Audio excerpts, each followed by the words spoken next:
ενώ άλλοι καταφέρνουν να εκφράσουν τον πόνο τους, εξωτερικεύοντας τα εσώτησά τους με κάθε τρόπο. Την προδοσία όμως τη συναντάμε στο βιβλίο και σε μία ακόμα περίπτωση. Απέναντι στην πατρίδα και στα ιδανικά που ο καθένας πρεσβεύει. Γνωστός επιχειρηματίας συνεργάζεται με τον κατακτητή με βασικό κίνητρο το χρήμα. Πολιτικοί και αστυνόμοι βάζουν στην άκρη το καλό του τόπου και επωφελούμενοι της εξουσίας που κατέχουν, λειτουργούν προς το προσωπικό του συμφέρον, έχοντας πάντοτε κάτι να κερδίσουν. Το οικονομικό όφελος είναι αυτό που καθοδηγεί αρκετούς από τους ήρωες να καταπατήσουν τον νόμο, να απομακρυνθούν από τα ιδανικά και τα όνειρά τους και να χάσουν σε ορισμένες περιπτώσεις τις ηθικές τους αξίες και την αξιοπρέπειά τους. Ο αστυνόμος που καταδιώκει ένα φτωχό και απελπισμένο άντρα της νύχτας, θέλοντας να του κλείσει το μαγαζί, χωρίς όμως να του έχει φταίξει ουσιαστικά σε κάτι. Ένας μπάτσος που προσφέρει τις υπηρεσίες του στους νονούς της νύχτας για επιπλέον εισόδημα. Ένα κακομαθημένο πλουσιόπεδο που δεν υπολογίζει τίποτα και κανέναν, ζητώντας την κάλυψη της νομικής υπηρεσίας για τις πράξεις. Ένας νεαρός που πουλάει τον έρωτά του για τα χρήματα. Οι ήρωες είναι άνθρωποι που συναντούμε καθημερινά στη σύγχρονη κυπριακή πραγματικότητα. Παρατηρούμε τις συνήθειες και τις πράξεις τους, τις επιλογές και τις σκέψεις τους από πολύ κοντά. Θα μπορούσαμε να ταυτιστούμε με κάποιον από αυτούς, καθώς η σκιαγράφηση του χαρακτήρα γίνεται λεπτομερώς, χωρίς να αφήνεται στον αναγνώστη ή οποιαδήποτε αμφιβολία.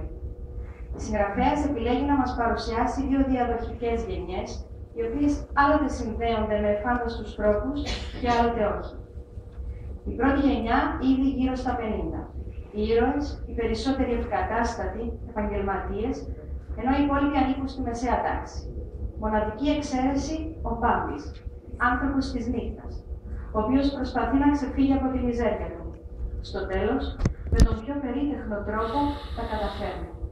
Ο Μπάμπης αποτελεί ίσως την πιο ξεκάθαρη μορφή, τον πιο ευθύ μα συνάμα βασανισμένο ήρωα στο έργο, που στο τέλος η ζωή του χαμογελάει και του δίνει μια δεύτερη ευκαιρία, αυτήν που όλοι αναζητούμε συχνά. Η νεότερη γενιά, μεταξύ 25 και 35 χρόνων, βιώνει πολύ διαφορετικά την κυπριακή πραγματικότητα. Αντιμετωπίζει την ανεργία, τους χαμηλούς μισθούς, τις ασταθείς ερωτικές σχέσεις. Συχνά, το χάσμα ανάμεσα στις γενιές φαντάζει τρομερό. Οι αλλαγές στην κυπριακή κοινωνία είναι ραγδαίες σε όλους τους τομείς. Το ενδιαφέρον της συγγραφέας για τον τόπο της και τους ανθρώπους που είναι φανερό σε κάθε σελίδα του βιβλίου.